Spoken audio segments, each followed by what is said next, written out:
Hi, I'm Dr. Robert Cohen.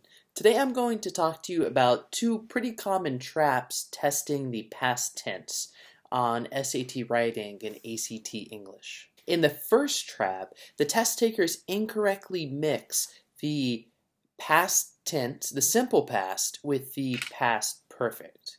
So the simple past is basically, it's the most basic form of the past tense. It's formed by one word, and it describes an action that happened in the past and only in the past. So here are some examples. We see, I was hungry, I ate the pizza, and we went to the movie. Now, the past perfect also describes an action in the past, but it describes an action that occurred in the past sometime before another action. And it's formed from two words. You have had, and then you combine it with the past participle. Here are some examples. I ate the pizza because I had been hungry. Had been is the past perfect form. Had is combined with been, the past participle, and we use this form to show that the person was hungry before they ate the pizza. Next example. We took a nap because we had done a lot that day. Had done is the past perfect form. We're combining had with done, the past participle, and we use it to show that we did a lot before we took a nap. Two actions in the past. The one in the past participle comes before the other action, which is in the simple past. Now, you can normally use the simple past instead of the past perfect. You could say, for example, I ate the pizza because I was hungry. You don't have to say, I ate the pizza because I had been hungry. But using the past perfect just allows you to show more clearly the temporal relationship between the two events, to show that one came before the other one very clearly. But you don't have to use it. Now, what the SAT and ACT like to do is combine had with the simple past form. So they're combining the past perfect with the simple past. They take had and they mix it with a simple past form. So they'll say, for example, I had ate, which is wrong. It should be I had eaten.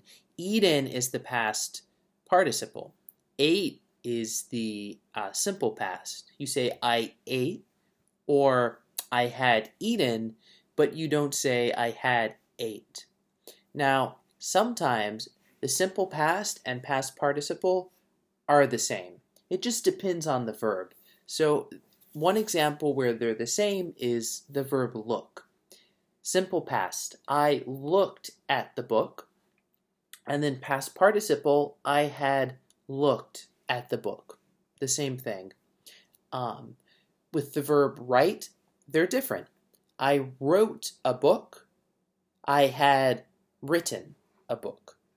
So what you want to do anytime you see had with another verb, stop and say, is this correct? Is this really the past participle that comes after had, or is it the simple past? Are they incorrectly mixing the two tenses?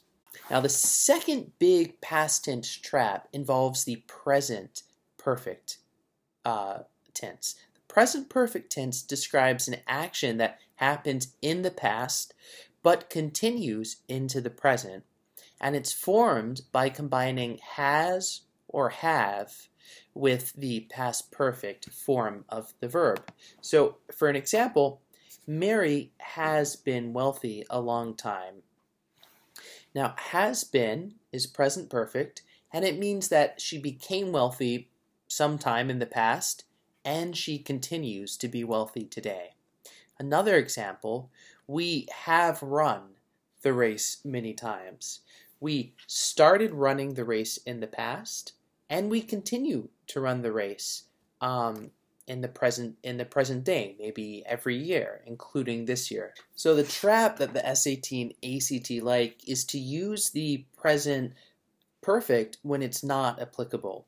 So they'll use it in a sentence where the action could only have happened in the past and can't be continuing into the future. So here's an example of what you'll see on the test. In 1904, the building has been on fire.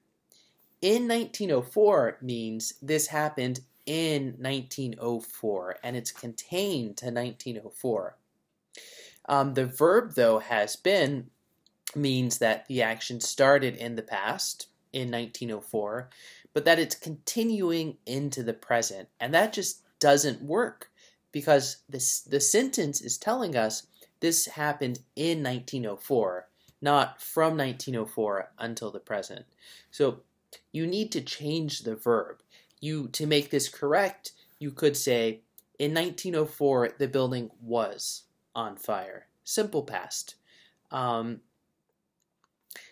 Now, if you want to use the present perfect, you could say something like, since 1904, the building has been on fire, i.e., the fire started in 1904, and it's been going ever since that point in time, which is kind of hard to fathom, but okay. So as you're taking the SAT and ACT, be on the lookout for these two traps, and a really easy way to do it is to be on the lookout for the word had and for has or have. If you see had, make sure that it's paired with the past participle, not the simple past. If you see has or have, make sure that the present perfect form of the verb is applicable. Make sure it makes sense to say that the action started in the past and is continuing into the present. If you liked this video, please consider liking the video or subscribing to my channel, which will help me find more people looking for this type of information. Thank you.